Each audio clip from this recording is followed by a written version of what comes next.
Այսօր Հարության տոնի ճրագալույց է, ավարտվում է մեծ պահքը, 48 օր շարունակ հայ առաքելական բոլոր եկեղեցիներում հիշատակումներով ու արարողություններով, քարոզխոսությամբ, խոկումով, ընթերցումներով նշանավորվեց մեծ պահքի հոգևոր ճանապարհորդությունը։ Հարության տոնի նախընթաց մեծ պահոց շրջանը մեզ պատրաստում է, որպեսզի մենք ամբողջ տարին այլևս նոր ձևով անցնենք։ Մեծ պահքը նախադպրոցական վիճակն է,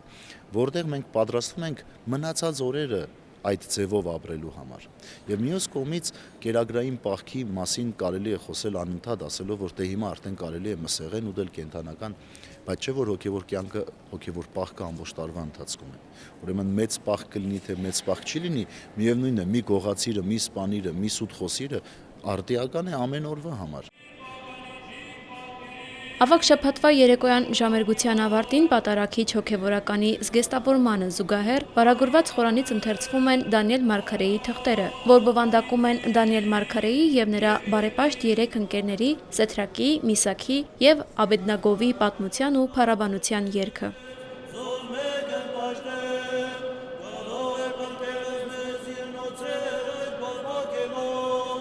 Սուրբ Գրիգոր Լուսավորիչ եկեղեցում ճրագալույցի տոնական պատարագը մատուցեց տերառնակ քահանա Հարությունյանը։ Պատարագին ներկա էր եկեղեցու հոգևոր դասը։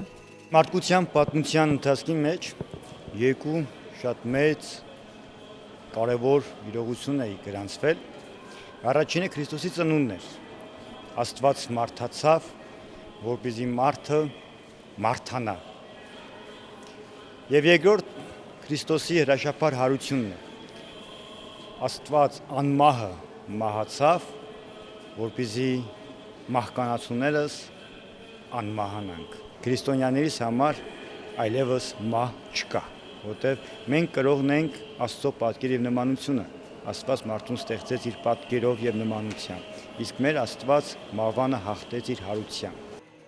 Հարության խորհուրդը մարդու վերստին կյանքի խորհուրդն է։ Հիսուս Քրիստոսի հարությունը քրիստոնեության հիմքն է։ Այն հույսի, փրկության, հավիտենական կյանքի իմաստն ունի եւ ցույց է տալիս Աստծո անսահման սերը մարդու նկատմամբ։ Հարության տոնը ոչ միայն հոգևոր ապրում է մեզ համար, հայերիս համար, այլ նաև ազգային, մշակութային, կրոնական, ամեն կողմից, բոլոր ոլորտներից, որտեղ հարությունը իր ճյուղավորումներով, իր արմատներով տարածված է հայի ինքնության մեջ։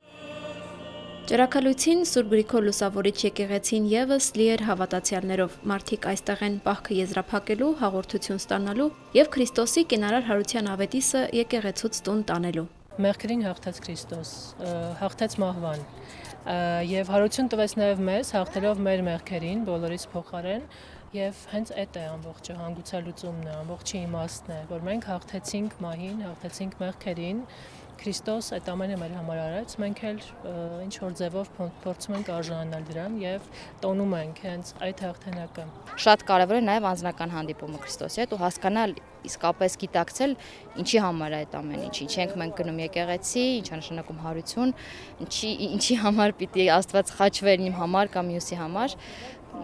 Կարծիքով շատ կարևոր է մարդ մտածի, ցանկացած մարդ մտածի իր կյանքում դրա մասին ու հասկանա պետք է իրեն դա պետք չի ու ինչ դեր է դա գրավում իր կյանքում։ Սուրբ Զատկի ճրագալույցի պատարագի ավարտին պատարագիչ քահանան հավատացյալներով լի եկեղեցում եւ իլուր ամենքին հնչեցնում է կյանք պարգևող ավետիսը Քրիստոս հարյավ իմերելոց եւ եկեղեցին Քրիստոսի հարության ուրախությամբ որպես մեկ ամբողջություն պատասխանում է օրհնյալ է հարությունը Քրիստոսի։ Պատարագի ավարտին հավատացյալները եկեղեցու կանթեղներից եւ խորանի մոտ դրված մոմերից ճրագ են վառում, տանում իրենց տները լուսավորելու։ Զարակարենի, Հարություն Տոլանյան, եկեղեցական կյանք։